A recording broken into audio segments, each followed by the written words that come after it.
Hello, everybody. Welcome back to another week of the Better Events podcast. This is Mary Davidson, one of your co-hosts, and in today's episode, we are joined by an amazing guest, Gianna Gaudini, and she is here to share all about corporate events and her journey. There are so many tips and tricks in this episode, so I promise you're going to want to take a listen and tune in. And not only that, Gianna has offered 20% off her masterclass, so we'll put information on that in the show notes, and you'll hear more about it during this episode. But let's go ahead and dive into it. Welcome to the Better Events Podcast. Join two event strategists, Logan Clements and Mary Davidson, who believe we can all create, host, and attend better events. In this podcast, you will learn about event strategy and actions that you can use today as an event host, planner, or manager. Hear directly from the people who are creating innovative and inspiring events today and tomorrow, and grow your business along the way. Now, let's get started, and thanks for listening to the Better Events Podcast. Hi, friends. Welcome back to another episode of the Better Events Podcast. I'm one of your co-hosts, Logan Clements, joined by fellow co-host Mary Davidson, and we have an amazing guest with us. We use the word amazing because, Mary, we're just always so excited for our guest episodes. This one, we're going to be talking about corporate events. So, Mary, I'm going to turn it over to you to introduce our guest. Thank you so much, Logan. Everyone, we are truly so excited for our guest today.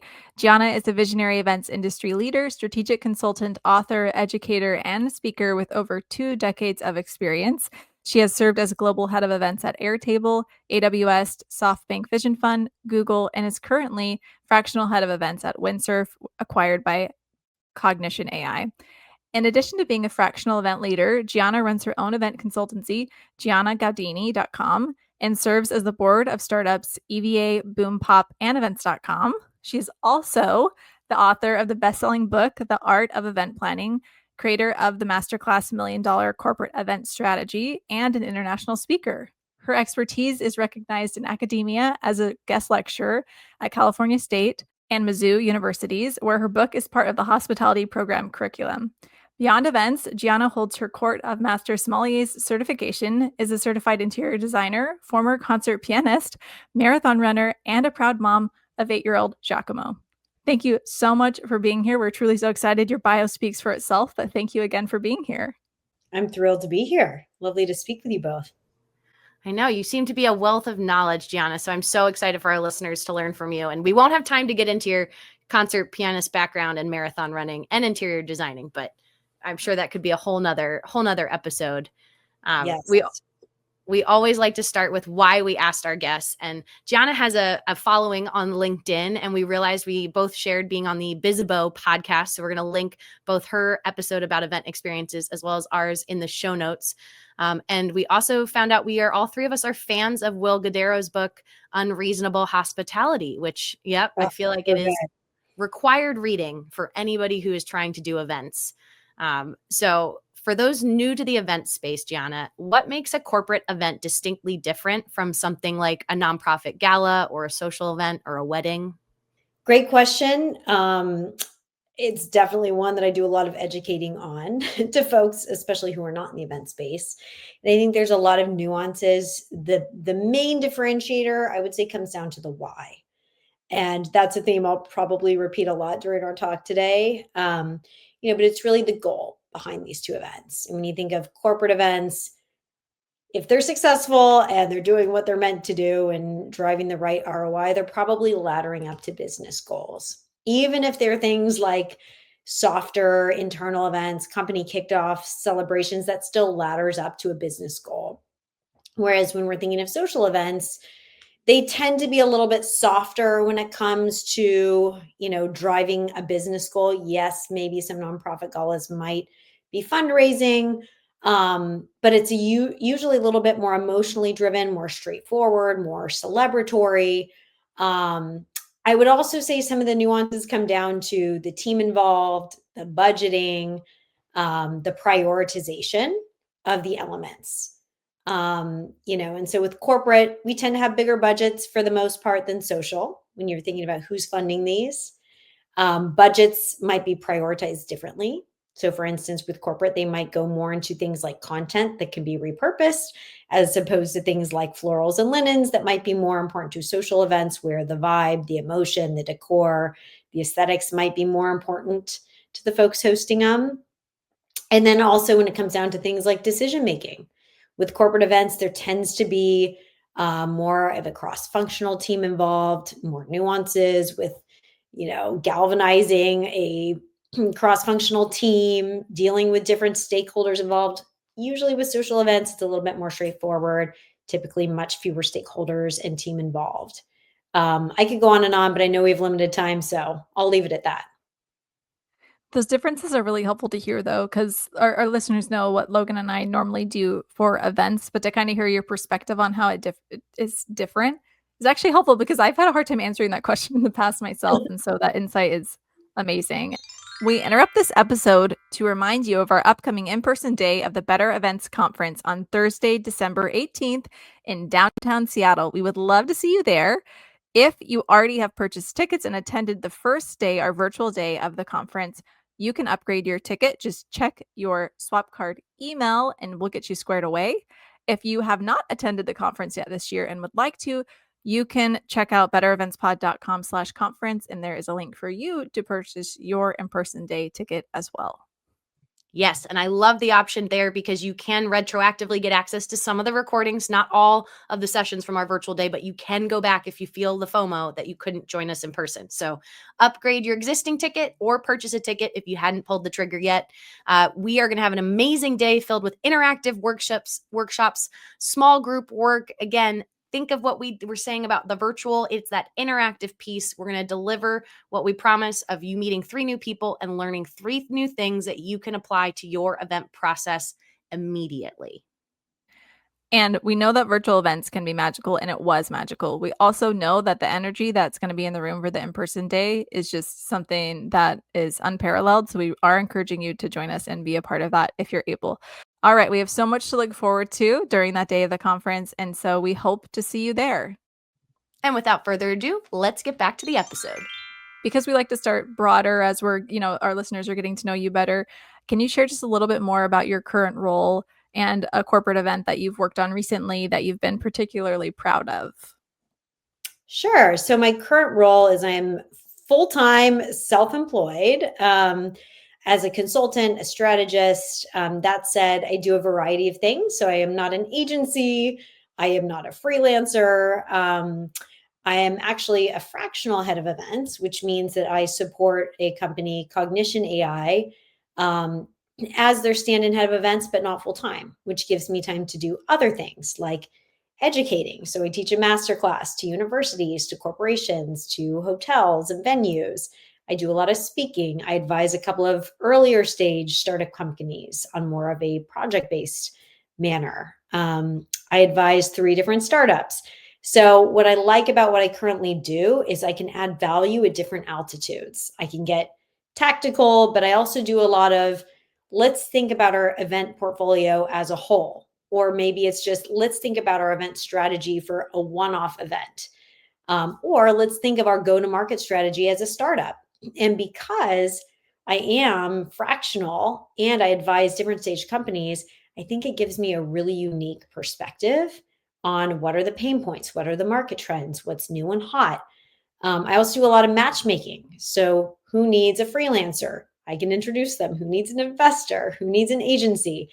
It's just really nice to have, kind of the range of what I'm doing now because it allows me to add value to so many different types of event and event adjacent companies and people. And then just to answer your second question, it's always hard to pick something that I'm most proud of. It's like asking me what my favorite restaurant is in San Francisco. It really depends on my mood and what's hot at the moment. But I think something that really stands out in my mind was my last corporate role, which was a couple of years ago. I joined Airtable as their head of events. Company had never done an event before, a live event, I should say. And I was brought on to build and run their event strategy from the ground up. And one of the first events that I was going to be planning was going to be a lightning strike event for a category launch. A lot of you probably don't know what that is. So a category launch is, when if you're a B2B company, think of Salesforce became software as a service. That was the category that it became and announced. we were relaunching for Airtable as a connected apps platform. And we were going to be, the very first connected apps platform. And in doing this category launch, we wanted to have a lightning strike moment, which meant brand amplification, press, community moments. So a lightning strike really helps you publicly announce something in a big way. So of course, like many of the folks that come to me to plan their first event, it was originally tasked to be 1,000-person event, a multi-day user conference. And that was going to be a Herculean task. And, I was really building the muscle for Airtable that had never worked cross-functionally on something like this. I mean, when you think about an event like that, it would be like going from not running to running a marathon. There's so many pieces that need to work together, from, the marketing, pulling in your customers to speak, training your executives to speak, creating your event branding, creating your red thread messaging. What is that? Creating all the motion graphics, working with finance, with legal, driving audience acquisition, working with marketing ops, working with comms, press, analyst teams. So I was galvanizing the whole team, building the strategy. And then in the middle of it all, we had a board meeting. And the board said, yeah, macroeconomic climate is saying we need to double down on our business goals and reduce our brand goals. And so what was primarily intended to be a big brand boosting event had to pivot to become a business focused event. And so we basically had to pivot our 80% brand goals to be 20% brand goals and flip it, which is no small task. And so I came up with the idea of converting it to more of an Airtable Leaders Summit and making it smaller, because it's harder to drive the leaders, but the leaders are going to drive more of the business, but then still bringing in the champions who are part of the buying committees. So we still had that brand component. We could still make our big category launch announcement. We could still bring on our top tier customers from Adobe, Netflix, iHeartRadio, Virgin, big brands like that. But we could also drive the business by bringing more senior people in-house and making it really high profile, white glove, highly, highly intentional. And it worked. And it was one of those things where, budget was slashed in the middle, priorities were slashed, and yet the team came together and worked so beautifully. I'll never forget sitting in that keynote and, turning to the CMO, and she said, you really pulled this off. And I said, it's because I care. And she's like, I know. And I remember at the end of it all, our CEO, Howie, gathered the entire marketing team on stage. And he said, in the 10 years that I've been running this company, this was the proudest moment, to see all of our happy customers, to see our speakers on stage. And as an event planner, hearing a CEO of a big business say something like that after all that effort and the sleepless nights, it just is something I'll never forget. And it was really such a team effort. It really just speaks to why events are a team sport, and you just really have to have the ability to have your heart and your mind and your team, all functioning and optimizing for the best outcome. That's a great, powerful story. I think whenever you can get that team effort acknowledged is really special, but also we've all been there, maybe not as a big board meeting, but we've all been there when certain leaders have just changed the plan all of a sudden. So that's really, really inspiring that you're able to pivot and pull it off at such a large scale. A lot of our listeners that we get here on the podcast often ask, how do I break into corporate events? What advice would you give someone who maybe has more of a social event or a nonprofit background looking to make the leap into corporate? It's another great question. And believe it or not, I'm self-taught. I went to school pre-med, so I do not have a formal event background at all. And I learned everything from reading, from informational interviews, from taking courses, from volunteering, and honestly, from learning on the job. So my recommendation is the best way to learn in events is to plan events, because there will always be changes. There will always be challenges. And every time you hit a challenge, that's where you grow. That's where you learn. You will never repeat the same mistake. if you're smart. And I know all of your listeners are smart and growth mindset, because that's why they're listening to your podcast. But of course, there's limited opportunities to plan corporate events, right? When you're trying to get into it. So the next best way is take a course, start learning, learn from anecdotes, find people that you want to follow. Who are your expanders? Who has the career that you want? And then research them, read their bio, listen to them speak. Do they have a book or whatever? Like, we love Will Godara's book. It's amazing. And then the other one is, who works with corporate agencies? It's often easier to break in on the agency side, either full-time or as a freelancer. You could even volunteer. I used to volunteer to help with people that I wanted to work with, just to learn. And, I started on the agency side, and I was really good about listening to my clients. And I think that's what made me a successful corporate planners. I used to get really clear on where are the pain points for my clients and what questions are they asking. I was always listening and then figuring out, how do I solve their problems? But it also made me realize, when I got to corporate, I already knew what problems I needed to solve before I got there. And so I came in prepared with solutions. So kind of knowing, the why, the what, and the best way to solve them, you immediately add value, even if you don't have a lot of experience. Also, just attend events and get a feel for them. I think it's one of the best ways to educate yourself is get out of your little bubble, get away from your screen, and go attend events as an attendee. Learn about them, audit them. I do this for my clients too. Every time I'm on site with my clients, I audit them and I come back and I say, this is what I saw, because no one else is doing that. No one else is looking at the whole experience other than the attendees. And we often don't capture enough of what the attendees want to share.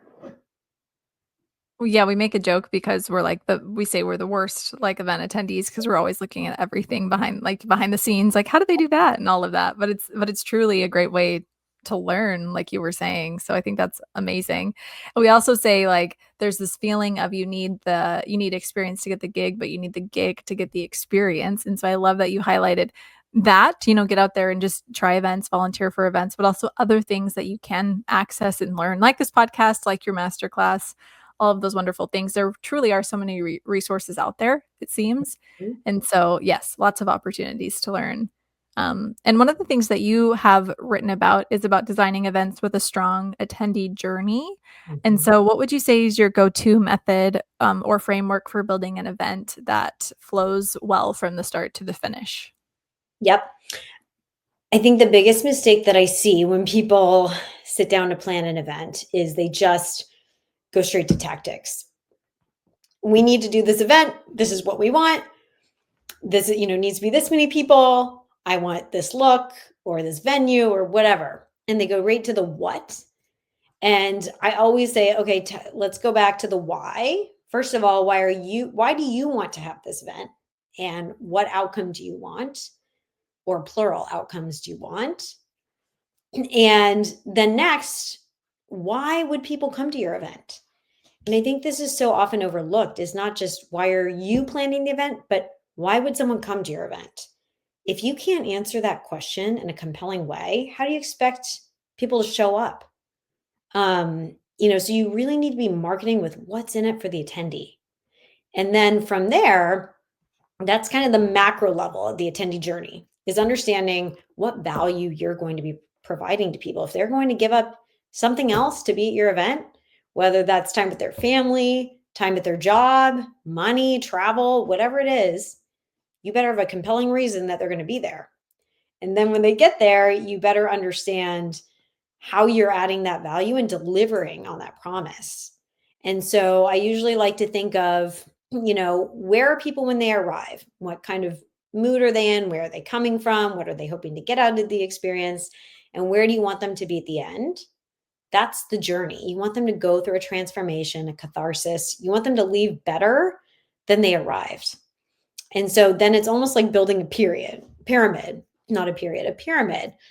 And I like to say it's almost like Maslow's hierarchy of needs, where at the bottom, it's first you need to kind of get them at an emotional level when they arrive. Are they comfortable? is there good food? What's the ambiance at the event? How are they greeted? Are you reaching out to them before the event to ask them if there's anything you can do to accommodate? Are you asking them in advance what they want to hear about, who they want to connect with? Are you making an effort to connect them with someone that they might want to network with at the event? How thoughtful are you being to their experience, to personalizing it? Then it's eliminating pain points for them.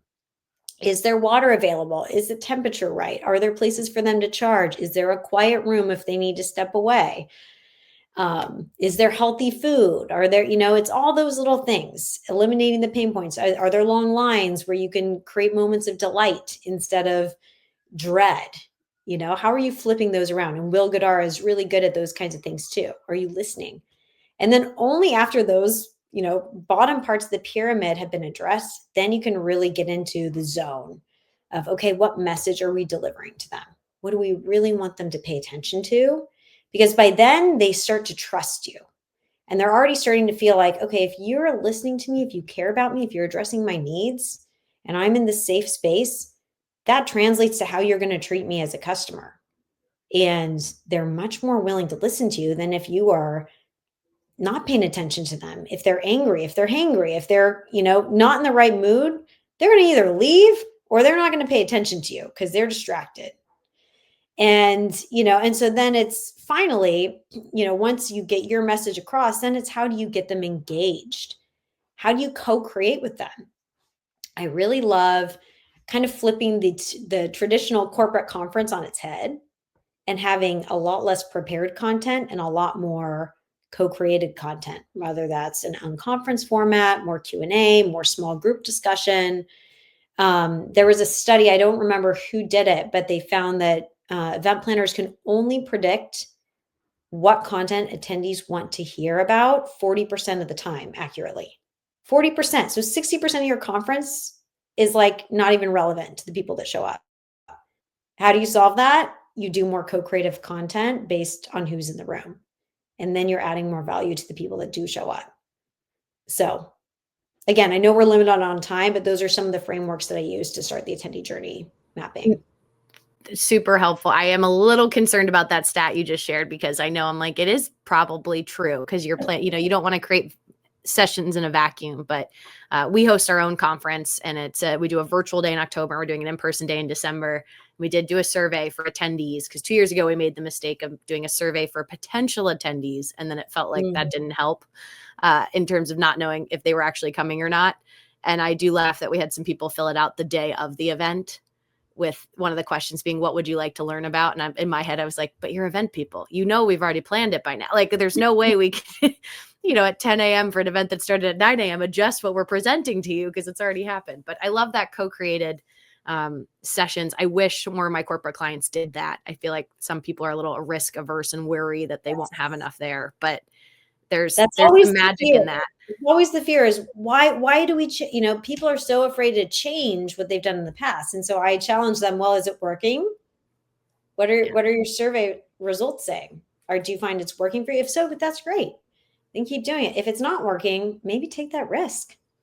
Yeah. And you don't have to revamp your whole agenda. To your point, it could be, one part of the day you're revamping. And at that Airtable leaders forum that I mentioned, we're doing a first time event. And so I suggested after the keynotes in the afternoon, let's do more of a create your own journey. And I said, let's do it so that people can choose. Do they want to go to a breakout session or do they want to go to a customer share circle or birds of a feather on conference style? Or do they want to just network and go do hands-on labs and things like that? And it was great because guess what? There's no bad data. And we learned what people wanted to do, where they went, what was popular. And guess what we learned from that? People loved all of the sessions that we offered and they were mad that we made them pick. They said, we wish we didn't have to choose. And I hadn't predicted that. So, you always learn something. And that's another way that I kind of mitigate that risk averse mindset with my clients is there's no bad data. You're going to learn something no matter what. And that is gold. No, it's so important. I want to pivot a little bit here to some of your more current work you've been talking about. You're now consulting on experience design with hotels. So what are some of the most common gaps you've noticed in how hotels cater to corporate event planners or corporate events? Yes. I think, again, this comes down to the goals. And I've seen the most success with hotels that want to listen to their corporate clients and their guests, listen to them and change accordingly. If you're just doing things the way that you always have and they're not working, why stay the course? Um, and, I find the most successful hotels are the ones that listen to requests and find a way to come up with a win win. I'll give you an example of when this worked versus when this didn't work. So at that same Airtable event, I keep going back to it unintentionally, but it's top of mind. We did it the Intercontinental in San Francisco, and I negotiated no meeting room fee, but just let's make it up an extra food and beverage, which I always do when I negotiate because then it's a win-win. Attendees get more food, you pay for something you're actually going to use. Hotel still gets their revenue. It's a win-win. Well, when we converted that 1,000-person conference to more of a 250-person conference, we had a huge food and beverage spend that we were not able to hit. And so therein, and I needed to get my budget down as well. The hotel was so amazing. They helped me. I slashed all my decor when I had to cut my budget, and they helped me create the most beautiful dessert displays. We had mini pies on like tiers, different colored bright donuts on tiers, donut walls we created, candy jars on the table, and they were beautiful and people loved them. They were eating them. I even had them, they agreed to use food and beverage spend on Amazon purchases to create micro kitchens for me with all kinds of snacks. That's how much they helped. They helped me buy wine to give up as gifts to everyone staying at the hotel. And we still had such a surplus of food and beverage. I couldn't spend it all, no matter how hard I tried and how much they helped. And so, as a good partner, they said, you know what? We will actually let you apply this as a credit towards a future event operated within the next 6 months. Well, guess what? We planned another event there and spent way more money with them as a result. And you look at that compared to an experience that I had with the Fairmont Austin, and they nickeled and dimed a corporate consulting client of mine who was spending a ton of money on a buyout. And they were doing ridiculous things like, oh, you're not going to get your 20% concession discount if you add hard-boiled eggs to the breakfast because then it's not part of the standard breakfast menu and you only get 20% on a standard menu. Makes no sense, right? But they were unable to see beyond just these are the rules. This is how we do it. And their answer to everything was, no, that's not, part of how we operate. Guess what? Not only did that program not build trust with us and their team, but I made sure that I let all my corporate event leader colleagues know, beware of this property. It is a very small industry, and I love singing praises of amazing vendors, amazing properties, but I and my colleagues will also warn each other of where to steer clear. And so I think it's really just coming to the table with how do we come up with things that will benefit us all. I've often made requests of hotels where they say, that was such a good idea. We now want to use this and offer it to other groups. Like an event I bought out for a private couple in Yountville in Napa this past June. I said, what are the guests going to want that's priceless? They want the Bouchon Bakery across the street. They want those, but the line is like an hour long. Let's bring the cart. Let's create a cart here with the florals on top. And it was just a showstopper. Bring the pastries to them as a farewell gift so they don't have to wait in line. And the hotel loved it so much, they said, we're going to just keep this cart here and offer it as an offering because it's such a wonderful surprise and delight moment. It's so core to the town of Yountville. And it's this priceless offering. The pastries themselves don't cost much, but it's the gift of time and bringing that experience where you're like, I have to get to the airport. I don't have time to wait in that line. I wish I was able to, but you bring it to them. It's coming up with those core experiences that you can offer that solve a pain point. And again, this is why we love Will Godara. His team is so good at that as well. I was just thinking that when you said that, I was like, well, that sounds like a wonderful example of doing that and not doing that, I guess, unreasonable and and not hospitality. I love your examples for the food and beverage negotiations, by the way. I'm definitely going to write those down and come back and listen to that. So thank you for all those tips for sure. As we kind of wrap up, if someone is listening to this and they are still feeling kind of stuck in their current role, but they want to kind of grow more into the strategic corporate style event career, what's maybe one step that they could take? Who are your expanders? So I like to go back to the why. Why, who is someone that you admire or aspire to be like? And then why is that? And who is someone else like that? And how can you learn from them? If you're not there yet and you have a growth mindset, if they were able to make it, you can make it. And so it's learning more about them, learn about their career path, listen to them, observe, find ways to work with people that are, if not that person, similar to that person. So a lot of the things that I mentioned above.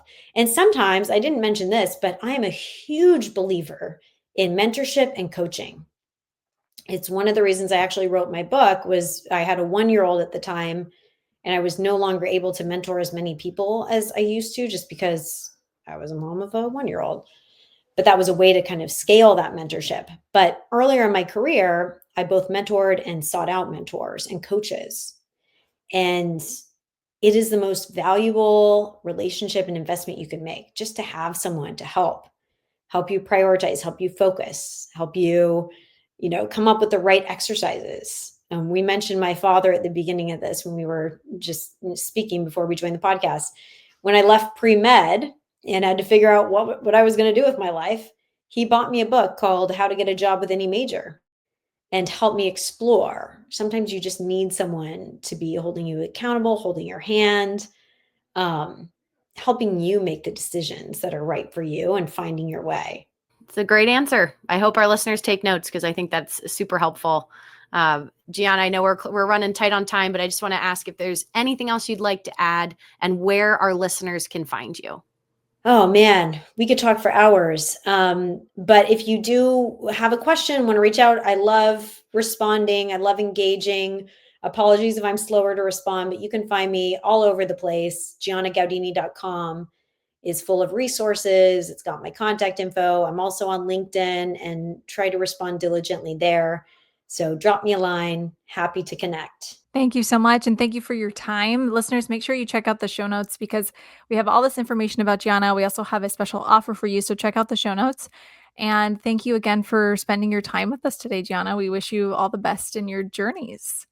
Thanks for having me. It was great chatting. Thank you. And that does bring us to the end of our episode. So we have Logan with our bonus tip for today. Yes, this week's bonus tip is all about having a lovely WeTransfer link or some way to get large PowerPoint presentations. I don't know, we're in 2025. I feel like technology has come a really long way, and yet I'm still struggling with getting speakers to hand in their PowerPoints. And Google or Gmail or any kind of email network is going to limit the file size. And so I became familiar with WeTransfer from my international days. And so it's like a Dropbox, but it has a pretty high free transfer rate. And then the paid version is actually not too much more. I just used it where they have a feature that I can request. So I can send the link to someone and say, hey, upload your file here. So just a great tool if you're trying to transfer really big files like videos or PowerPoints. Thank you so much, Logan. Great bonus tip. And thank you, everyone, for listening to another episode of the Better Events Podcast today. You can find us on Instagram, Facebook, and LinkedIn at Better Events Pod. You can email us at bettereventspod@gmail.com. You can also join us in person in Seattle on Thursday, December 18th. Don't forget, for the Better Events Conference. You can visit bettereventspod.com/conference for more information on that. You can also connect with Logan and I or Gianna on LinkedIn. I'm sure we all would love to hear from you. Just let us know you heard about us from the podcast. And if you even want more Better Events content, you can join our private community on Substack. So thank you so much for listening and involving yourself in our community. We are grateful to have you here, and we will be in your feeds again next Wednesday.